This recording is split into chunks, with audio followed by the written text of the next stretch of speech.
Estimados participantes, esta unidad abarca los fundamentos de la eliminación de la malaria. Al final de esta unidad deberás ser capaz de 1. Describir cómo han cambiado con el tiempo la distribución geográfica y la carga del paludismo. 2. Explicar cómo se beneficiará a su país de la eliminación de la malaria. 3. Describir qué puede ocurrir si los países se acercan a la eliminación, pero no la consiguen por completo. Desde hace más de 100 años, se han producido cambios significativos en la carga mundial de paludismo. El mapa de la izquierda muestra la extensión de la transmisión del paludismo a principios del siglo XX. En aquella época, el área de distribución del paludismo se extendía hasta el norte de Europa y Norteamérica, casi hasta Canadá, y tan al sur como los confines septentrionales de Australia. Los dos mapas de la derecha indican la distribución en 2017 del Plasmodium falciparum en la parte superior y del Plasmodium vivax en la inferior. En 2017, la extensión de la transmisión mundial del paludismo se ha reducido considerablemente, ya que en Europa, Norteamérica y Australia están libres de paludismo.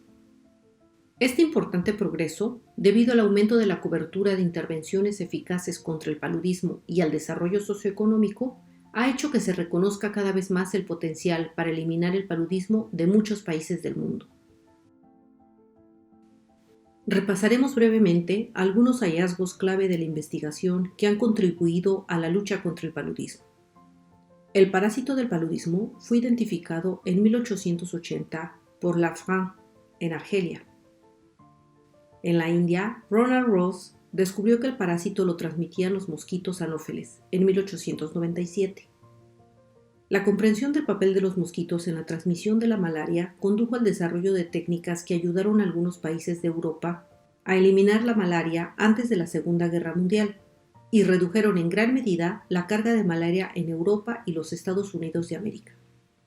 La cloroquina se descubrió en 1934 y acabó utilizándose para prevenir y tratar la malaria.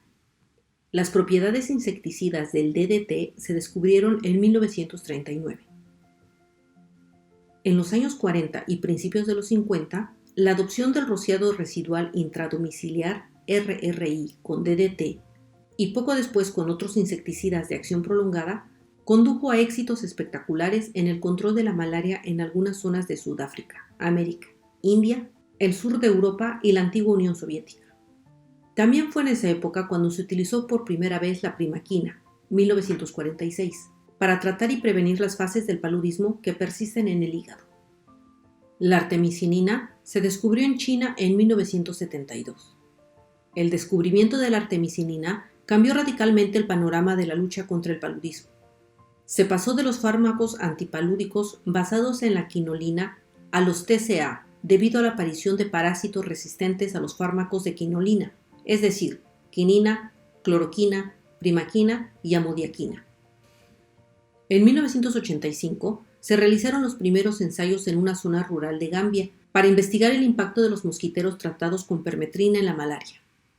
A principios de la década de 2000, las mosquiteras tratadas con insecticida se había convertido en la piedra angular de la lucha contra el paludismo en todo el mundo.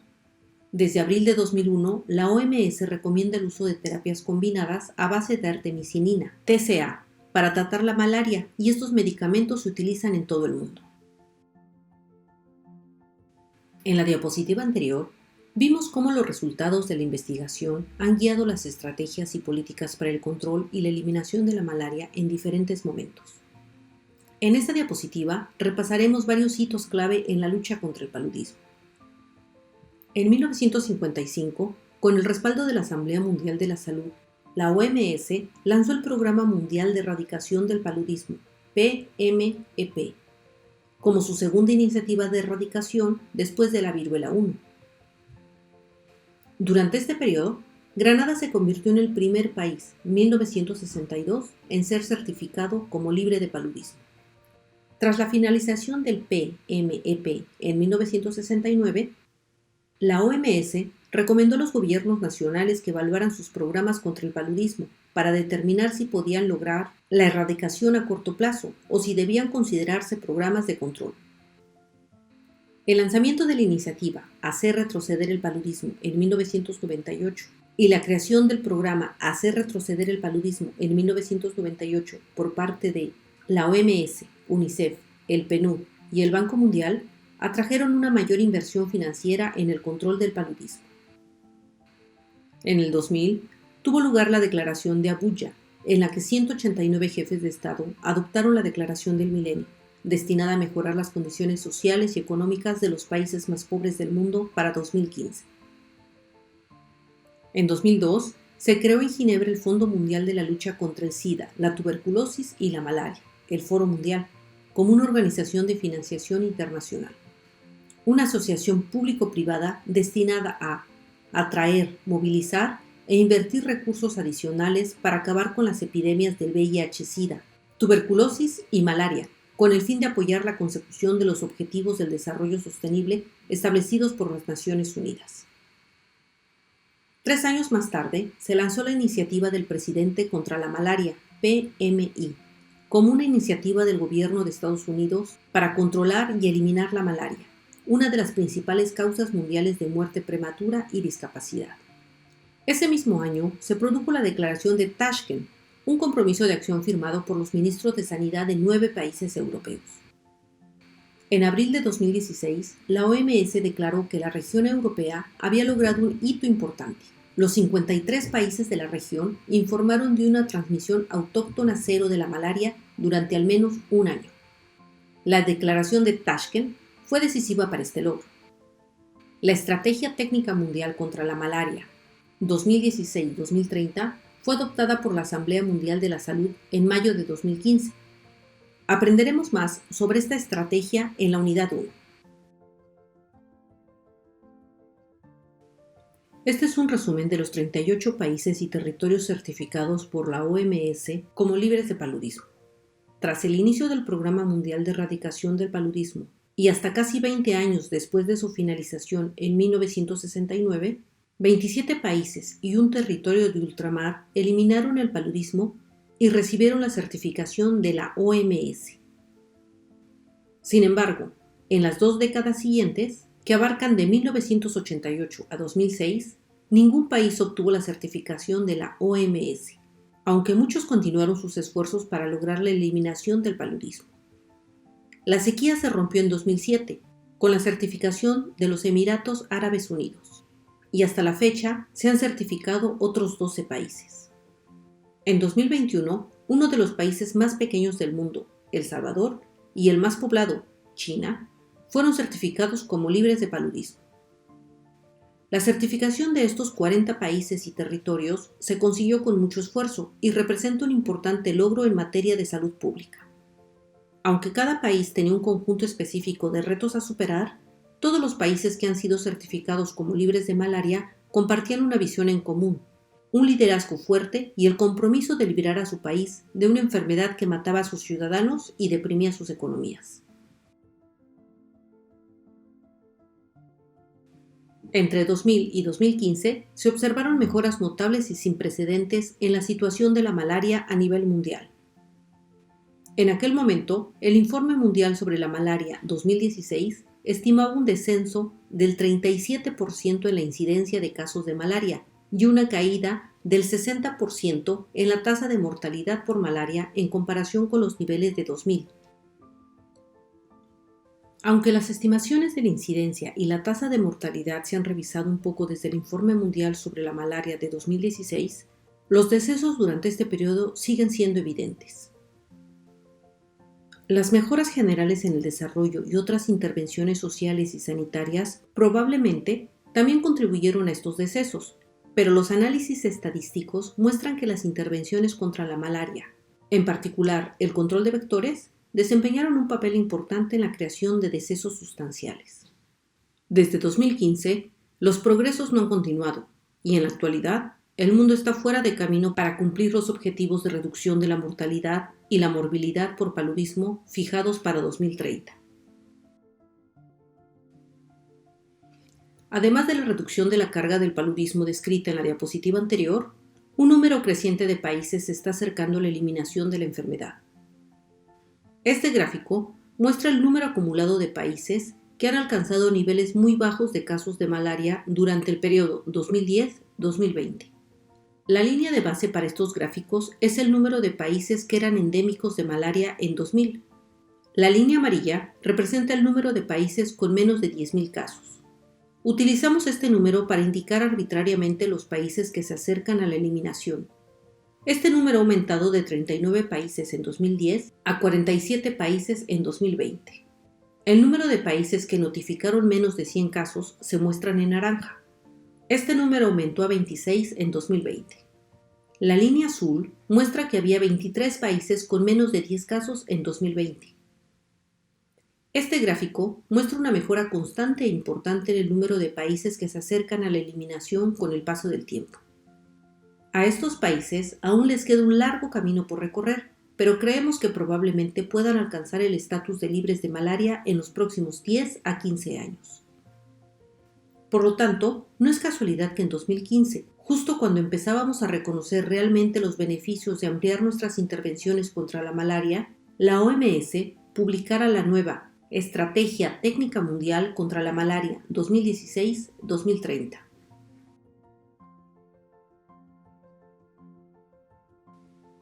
Muchos países de todo el mundo se acercaron a la eliminación. En este mapa aparecen 21 países elegidos por la OMS para participar en un esfuerzo especial denominado Iniciativa E 2020, con el fin de compartir las lecciones aprendidas y acelerar el progreso hacia la eliminación. La OMS está tratando muy estrechamente con estos países, supervisando su número de casos y proporcionando una serie de asistencia técnica para ayudar a mejorar el rendimiento y la eficiencia de sus programas. En 2018, Paraguay y Uzbekistán recibieron la certificación de la OMS de eliminación de la malaria. A principios de 2019, Argelia y Argentina lograron la certificación y en 2021, tanto China como El Salvador fueron certificados como libres de malaria. En 2021, la OMS lanzó la iniciativa de seguimiento denominada E 2025. Hay 25 países y un territorio de ultramar incluidos en esta iniciativa, que trabaja para alcanzar los hitos de eliminación 2025 de la Estrategia Técnica Mundial contra la Malaria 2016-2030. ¿Por qué debemos eliminar la malaria? Hay muchas enfermedades importantes en el mundo. ¿Por qué el paludismo? Podríamos decir que hay 4 razones principales, que exploraremos en las siguientes diapositivas. Mejora de la salud, desarrollo económico, equidad y prevención de resurgimientos. Analicemos más a fondo cada una de las principales razones para eliminar la malaria. La malaria es responsable de más de 241 millones de infecciones al año. Es una de las causas más importantes de mortalidad en todo el mundo, con más de 627,000 muertes al año. La mayoría de estas infecciones y muertes se producen en el África subsahariana. El grupo de edad más afectado son los niños menores de 5 años. A nivel mundial, la malaria es responsable del 7.8% de las muertes de niños menores de 5 años. En los países donde la malaria es endémica, puede ser responsable de una gran proporción de las visitas ambulatorias y de los ingresos hospitalarios. La carga que supone la malaria para el sistema sanitario puede ser extrema. Como consecuencia, el tratamiento y la respuesta a otras enfermedades pueden no contar con los recursos necesarios debido a la importante carga que supone el paludismo. La malaria causa enfermedad y muerte directamente, pero también provoca grandes efectos indirectos que no son necesariamente bien apreciados. La malaria en el embarazo afecta al feto causando restricción del crecimiento intrauterino y parto prematuro, que a su vez son fuertes predictores de mortalidad y morbilidad infantil. La malaria causa anemia, en la que los niveles de hemoglobina en sangre descienden por debajo de 11 gramos por decilitro. La anemia grave, definida como hemoglobina menor de 5 gramos por decilitro, se asocia a un mayor riesgo de muerte, mientras que incluso la anemia de leve a moderada puede perjudicar el desarrollo cognitivo y motor, el crecimiento y la función inmunológica. Varios estudios han demostrado que en las zonas muy afectadas por la malaria, la asistencia a la escuela se ve negativamente afectada por esta enfermedad. Además, los niños que sobreviven a la malaria grave pueden tener un deterioro cognitivo que afecte a su capacidad de aprendizaje. Incluso los episodios leves pueden tener un impacto negativo acumulativo en el aprendizaje. La malaria afecta las perspectivas económicas de un país tanto de forma directa como indirecta. Algunos de estos efectos pueden producirse a corto plazo, mientras que otros pueden tardar décadas en manifestarse.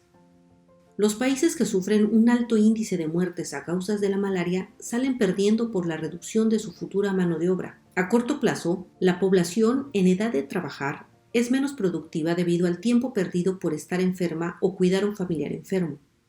La malaria supone un coste de oportunidad, ya que desvía recursos que podrían utilizarse para otras prioridades personales, familiares y gubernamentales.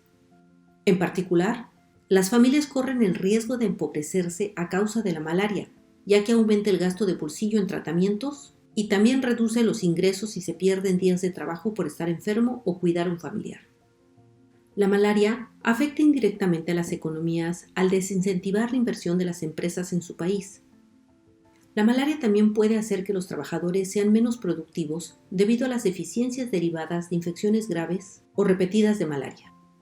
Utilizando datos de 180 países, controlando las características históricas, institucionales, geográficas y socioeconómicas nacionales, y los factores no observados que no cambian con el tiempo en cada país, un análisis reciente descubrió que una reducción del 10% en la incidencia de casos de malaria se asociaba con un aumento de casi el 0.3% en el nivel de renta per cápita durante el periodo 2000-2017. Suponiendo que las asociaciones entre el nivel de ingresos y sus determinantes, incluida la incidencia de la malaria y otros factores, permanezcan constantes a lo largo del tiempo, una reducción del 100% en las incidencias de casos de malaria, equivalente a la eliminación de la malaria en un país, estaría asociada a un aumento medio de la renta per cápita de casi el 3%. Las economías de los países con ingresos bajos y de los que tienen una mayor incidencia de la malaria se beneficiarán más de la eliminación de esta enfermedad que las de los países con ingresos más altos y una menor incidencia. En el grupo de países con ingresos más bajos en 2017, la eliminación de la malaria estaría asociada a un aumento de la renta nacional per cápita de casi el 16%. La malaria no afecta a todos por igual. A nivel mundial, la malaria afecta más a los países con recursos limitados que a los países ricos. Más del 90% de los casos y muertes se producen en el África subsahariana. En los países con recursos limitados, las desigualdades persistentes hacen que la malaria afecte a algunos grupos más que a otros. Analicemos algunos de los grupos desfavorecidos por el paludismo. En los países en los que el paludismo es muy endémico, los niños sufren las tasas más elevadas de mortalidad por esta enfermedad. Más del 60% de las muertes que se producen en el mundo corresponden a niños menores de 5 años. Los niños se ven más afectados por la malaria que los adultos, porque su sistema inmunológico es inmaduro y es poco probable que hayan desarrollado inmunidad contra la infección. Las mujeres embarazadas, sobre todo las primigrávidas, se vuelven más susceptibles a la malaria cuando se quedan embarazadas, y las consecuencias de la infección son más perjudiciales para la madre y el feto que para las mujeres no embarazadas. Las mujeres embarazadas infectadas de malaria tienen más probabilidades de morir y más probabilidades de desarrollar síndromes como la dificultad respiratoria y la malaria cerebral. Ya hemos hablado de las consecuencias perjudiciales para sus fetos y bebés. Las personas infectadas por el VIH-Sida o que padecen otras enfermedades inmunocomprometidas corren un mayor riesgo de sufrir complicaciones y morir a causa de la infección palúdica. Las personas infectadas por el VIH experimentan una mayor frecuencia de paludismo grave y un aumento de la carga viral tras la infección por P. falciparum. Por último, sabemos que la pobreza y las viviendas precarias aumentan la exposición a los mosquitos que transmiten la malaria. Además, en muchos lugares, las personas más pobres tienen menos acceso a la atención sanitaria y pueden tener que pagar más de su bolsillo para llegar a un centro sanitario y recibir servicios. Eliminar la malaria reduce los gastos de bolsillo, disminuyendo el riesgo de un mayor empobrecimiento. Por estas razones, atacar la malaria ayudará a reducir algunas de estas desigualdades. Estos datos muestran lo rápido que puede resurgir el paludismo después de que se interrumpa la lucha antivectorial. Se trata de ejemplos históricos de Asia, África, América y Europa, recopilados en una revisión sistemática de los casos históricos de resurgimiento. El eje Y muestra una medida de la transmisión del paludismo, ya sea por la prevalencia del parásito, el número de casos de paludismo o la incidencia del paludismo. El eje X muestra los años, y las flechas indican dónde terminó un programa piloto o se relajó el control. En estos casos, la transmisión del paludismo aumentó en pocos años. Esta revisión identificó 75 casos de resurgimiento en la literatura científica y se determinó que casi todos eran resultado del debilitamiento de un programa de control del paludismo. Este debilitamiento se debió a la escasez de fondos, la complacencia o las interrupciones causadas por guerras o desastres naturales. Las cuestiones técnicas, como la resistencia a los insecticidas, eran secundarias y menos responsables de los resurgimientos que las cuestiones operativas. Es importante recordar que a medida que la transmisión disminuye hacia cero con el paso del tiempo, cada vez menos personas de la población se infectan y la inmunidad a nivel de la población empieza a disminuir. Como resultado, un aumento repentino de la transmisión puede provocar que un gran número de personas se enfermen y potencialmente mueran. Estos brotes o epidemias plantean importantes retos a los gobiernos y a los políticos y pueden amenazar a industrias como el turismo. El mensaje para llevar a casa de esta diapositiva es que acercarse a cero, pero no llegar realmente a cero, pone a los países en riesgo de rebote. Más adelante en este curso, cuando lleguemos a la sección sobre la prevención del restablecimiento, hablaremos de la otra cara de esta cuestión, que es que los países que consiguen eliminar la malaria tienden a quedarse en cero. Así que, mientras que no llegar a la eliminación supone un riesgo de repunte, conseguir realmente la eliminación aumenta la probabilidad de mantener ese estado. Detengámonos un momento a considerar la situación de su país con respecto a la eliminación del paludismo. ¿Por qué cree que debería eliminarse la malaria de su país? ¿Cuáles serían los beneficios de la eliminación para su país? ¿Qué tipo de argumentos a favor de la eliminación del paludismo serían importantes para los responsables políticos? ¿Qué información cree que sería más importante para las comunidades? En este módulo, aprendimos que la carga mundial de paludismo ha disminuido sustancialmente en los últimos 120 años. Y ahora hay grandes regiones del mundo libres de paludismo, como Europa, Norteamérica y Australia. También aprendimos que hay muchas razones que justifican la eliminación de la malaria. La eliminación del paludismo como problema importante de salud pública o incluso como amenaza para la salud pública promueve el crecimiento económico y disminuye las desigualdades. Por último, también aprendimos que los países que se acercan a la eliminación, pero luego debilitan sus esfuerzos de control, a menudo experimentan resurgimientos significativos en la transmisión de la malaria, que pueden poner a un gran número de personas en riesgo de enfermedad grave y muerte. Muchas gracias.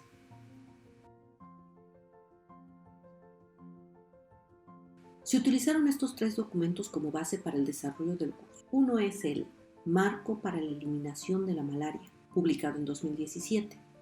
Otro es el Manual de Referencia para la Vigilancia, el Seguimiento y la Evaluación de la Malaria, publicado en 2018.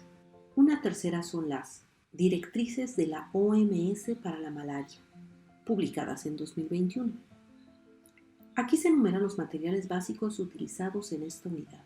Las referencias a otras fuentes de información incluidas en la formación se enumeran en la diapositiva Referencias, que aparece a continuación.